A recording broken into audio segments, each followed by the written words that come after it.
next case is Velasquez versus Wilson. Good morning, Your Honors. Robert Beckham Jr. here on behalf of the appellant Guillermo Velasquez. I'd like to reserve 3 minutes for rebuttal, please.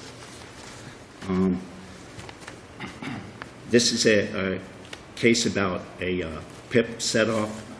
It's controlled by the Supreme Court case of Mansfield versus Rivero, where the Supreme Court held that the PIP set-off is limited to 80% of the jury award, even when the jury awards less than $10,000 and finds that there's no permanent injury. In Mansfield, just as here, the jury found no permanent injury. In Mansfield, just as here. Counsel, if I may, I think the court knows that. I guess the whole issue, to me, seems to come down to what does the agreed order mean? Okay. The agreed order says a set-off of the entirety, and the underlying motion asked for 80% set-off. So was there any theory whereby the defendants could get a set-off more than 80%? My answer to that is no, Your Honor. There is none. They relied on the Tasher versus Matthews case out of this court, but that's not a set-off case. That's a costs case, and we're not at the cost stage yet. The court below incorrectly relied on Tasher and said he was relying on it in the transcript. Well, it looks like Tasher's really a prevailing party case, which ultimately I think is what this is all about. Well, who's the winner for a payment of costs? And, you know, if it's zero, one side wins. If it's some money, if it's the difference between 80% and 78-80, the other side wins. So when you get down to the bottom, that's what this is about. But the issue that has to be resolved first is, can it all be set off, or is it only 80% that can be set off? of course, I think Your Honor is correct. Down the road, I think that may be the bigger issue, but what we are here today for is we're asking for the court to reverse and direct the trial court to enter a judgment for the 20% of the amount that the jury found was reasonable and necessary. And that's how it's done. Going to the agreed order, because to me, it doesn't make any sense. First of all, you agreed to that order. Yes, Your Honor. In other words, the agreed order about the set-off was entered after the jury verdict. That's correct, So Your the Honor. jury verdict came back with $7,880 in medical specials. That's correct, Your Honor. Okay. Why wasn't that number put into the order? Well, I'm not sure this is a good answer, but I think it is the answer. It was not agreed to. You know, I can't tell you, Your Honor. But let's look at the agreed order. It says, ordered in a judge that, 1, the defendant's motion is granted, and the medical expenses awarded by the jury and the verdict are to be set off against any judgment to be entered. That doesn't make any sense. 2, the form... Counsel, your defense can't be that the order you agreed to doesn't make any sense. Well, I hope that's not your position. No, Your Honor. What I'm asking the court to do is follow the law. And implicit in any agreement, implicit in any order, is the fact that the law will be followed. And I think we can all agree on that. The law is followed unless the parties agree otherwise. Yeah. I mean, if there had been no agreed order, then Mansfield, I suppose, would apply, even though it doesn't seem very reasonable that you should, if you only get 80% you're only entitled to 80% of the PIP availability, and the verdict is for less than 80%. It doesn't seem very reasonable that you should still get some money out of it, but so be it. The Supreme Court has so ruled. But parties can agree to anything. Well, Your Honor, I think implicit in any agreement between or among lawyers is that the law will be followed. Well, why did you have an agreement at all? If that was the law, why did you have any agreement at all? Your Honor, let's turn to the second paragraph. Why did you have an agreement at all, Mr. Beckham, if all you have to do is follow the Mansfield case to determine the amount of the PIP set-off? But, Your Honor, I was not involved in the negotiations below, but That doesn't, I'm not asking you personally. I'm asking why your client, as represented by whoever your client was represented by, had an agreement at all, whether the parties had an agreement at all, when all you have to do is follow the law. Okay, well, I think the agreement was that the defendant will get a PIP set-off, and the form of the judgment will be determined at a later time. And I think that's what the agreed order says. So you're saying that between the agreed order and the judgment that was actually entered, because the judgment for the first time says that Mr. Velasquez will take nothing, that the agreed order really didn't say it had to be all or 80%. It just says you're going to have a set-off. That's To be correct. determined later. And then when the trial judge got down to the final judgment, he erred in setting off 100% rather than just 80%. That's precisely what I'm saying, Your Honor. So, if there are no... Because one of our problems is we're interpreting an agreed order that was signed by the trial judge. Right. And the trial judge has now interpreted that order to say that it's 100% set-off. So, as we're sitting up here, to some extent, we give some discretion to the trial judge, certainly to interpret their own orders. Well, But if that's legally incorrect, it doesn't matter how he interprets it, if it's legally incorrect. Is that what your argument would be? I'm very good at making your argument here. yeah, that is exactly my argument, because review of a trial order is de novo. I understand that the court might want to say, well, the trial judge wrote the order, he can interpret it, but I think it's still a matter of law, and that this court doesn't defer to a trial judge on. And what does it say? Somewhat complicated by the fact that it's agreed. Go ahead, what does it say? Okay, the defendant's motion is granted. As Your Honor pointed out, the defendant asked for 80% of the set-off. That's what they're getting. Implicit in this order, implicit in the agreement, is that the law is going to be followed. I mean, I think lawyers and judges have to deal with one another that way. If there are no more questions, I'll reserve the remainder of the time. Thank you, Did you really want any?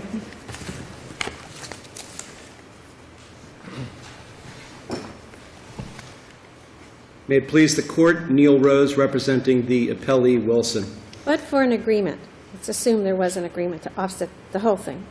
But for such an agreement, what legally is required on the offset? Maximum 80%? Had there not been an agreement, the plaintiff would have been able to make the defendant prove the amount of PIP payments. And I think what's missing from this, there's some discussion, is the agreement legal? Here's the reality. And after the defendant, there was a proof of the amount of the PIP payment, there were $10,000 of PIP payments made. So when you take the 80% of that, you're left with an $8,000 credit. So the parties agreed there was going to be no recovery for the plaintiff. The set-off... Why didn't they just say that then?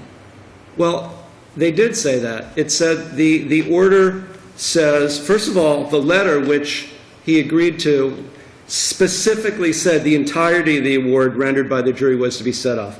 They never said, no, not the entirety. You're going to get 80% of the set off. Well, then there would never have been any agreement, because the point of the defense was the PIP set off, the rightful PIP set off, 80% of the amounts paid would have been $8,000. It would have been more than enough to cover the amount. So that's not.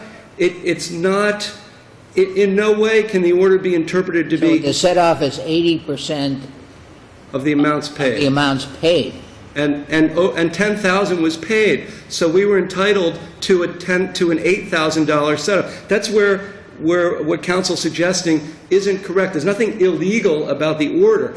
If everybody agreed that only $7,800 of PIP payments were made, then it would be improper to say they don't get the set off. or, you know, Well, that they don't get less of a 20% of the set-off. bills. Yeah. But that's You not. get less of a set-off. Correct. They would end up with a $1,600 judgment. Yeah. But that's not what happened. The reason the defendant agreed to this, there would have been no reason to agree to this. Otherwise, we would have just gone ahead and put forth our proof at a hearing, which they had the right to make us have, but for the agreement. Okay, so. So they get a, So, Mr. Rose, your theory, I always thought it was, and maybe I might be missing something, that the jury awards medical specials, and that's reduced by 80%, because the insurer, no, that's not accurate. okay.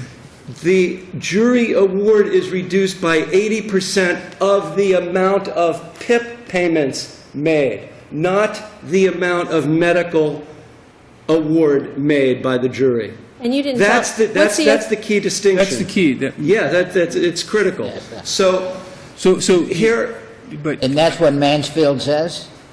I have no what case holds quarrel that? with them What case getting. holds what you just That's said? what Mansfield says, No, what that's- you just said.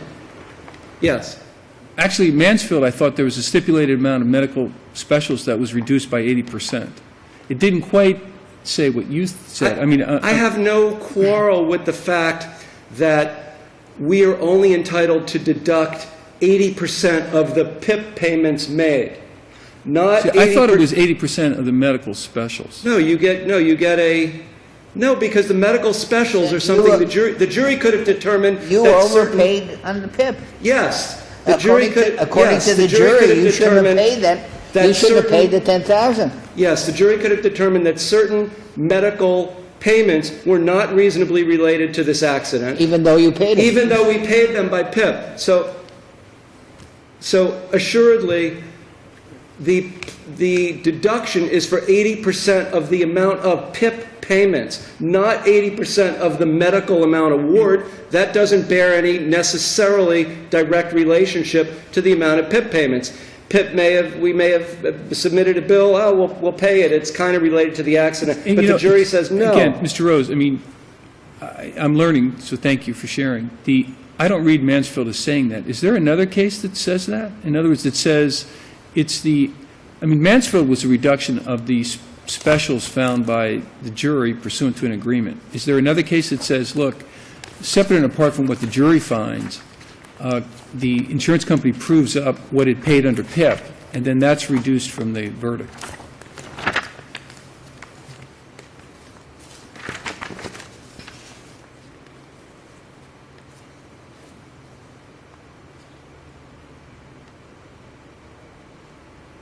Okay, if you look at Section 501.8, the collateral source rule, and you look at the jury instructions, in this case, you should reduce the amount of compensation to which claimant is otherwise entitled on account of wages, disability, medical insurance benefits, or other benefits which the evidence shows claimant received from the employer of the insurance company. Then it goes on, and you see subsection C. Some expenses claimed as damages by claimant may have been paid or are payable by personal injury protection insurance. You should not award any damages for earnings lost in the past or past medical expenses that have been paid or payable by personal injury protection insurance. So if there were no agreement to allow the PIP set-off to be determined after trial, what would have happened at trial was the jury would have determined how much was paid by PIP. And based on the agreement that defendants procured, defendant's position was there were $10,000 of PIP payments made. But and then by law... At trial, didn't the insurance company challenge the amount of the medical specials related to the accident?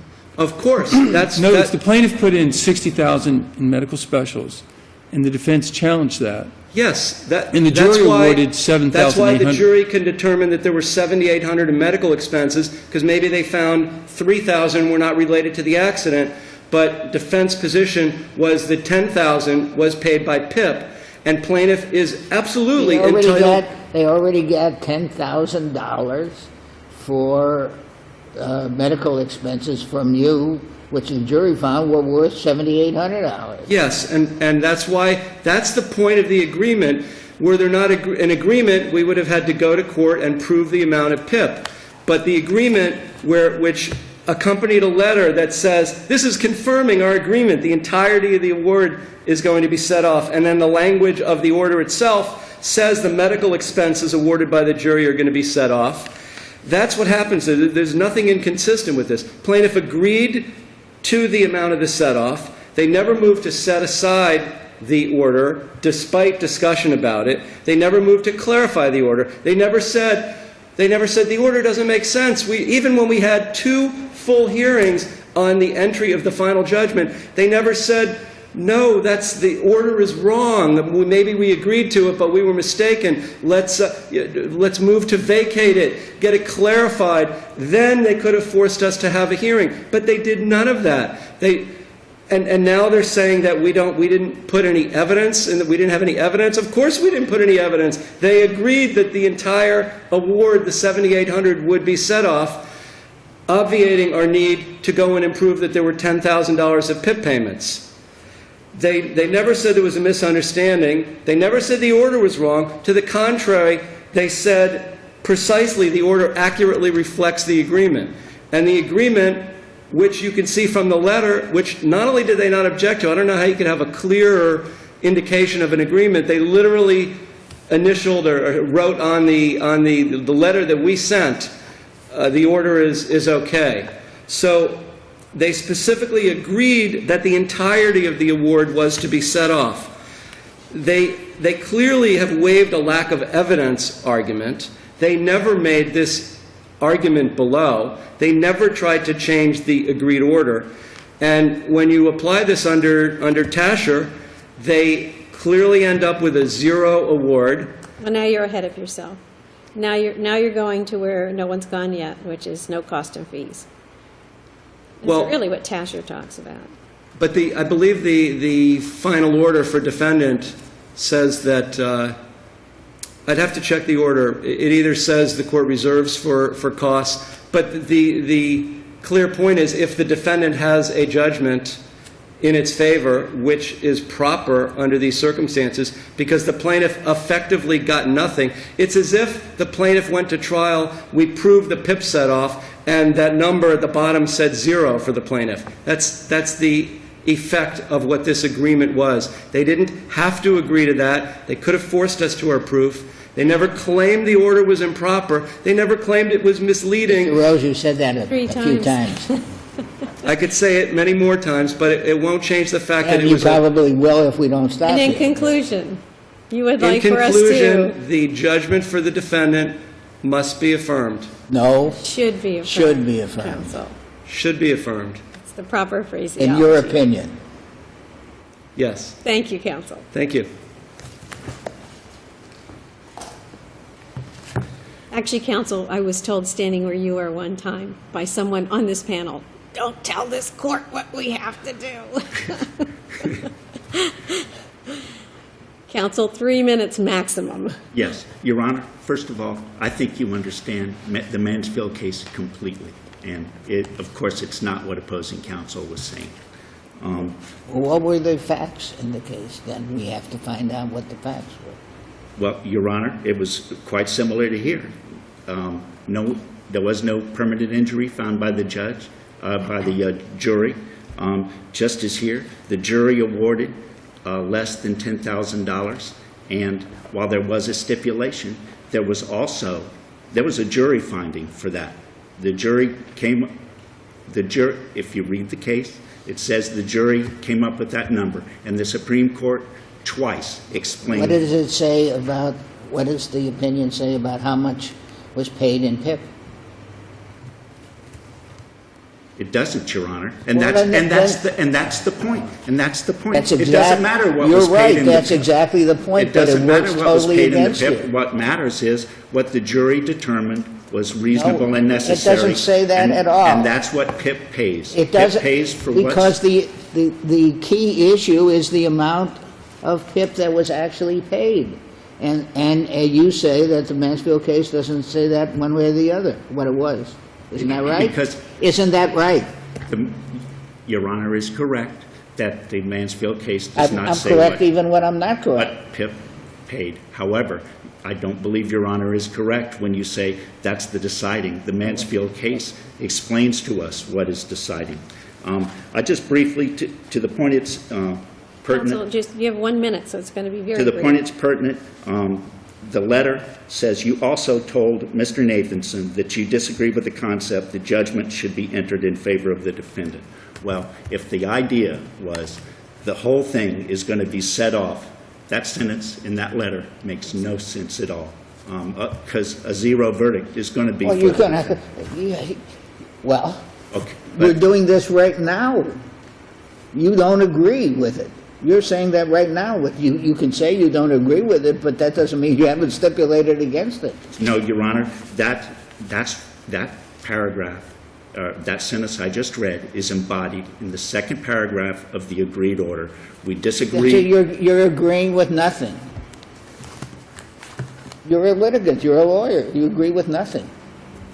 Your Honor, I think that the final judgment does not follow the law. It doesn't follow the agreed order. Therefore, we request that the court reverse the final judgment and order judgment entered for 20% of what the jury determined was reasonable and necessary. Thank you. Thank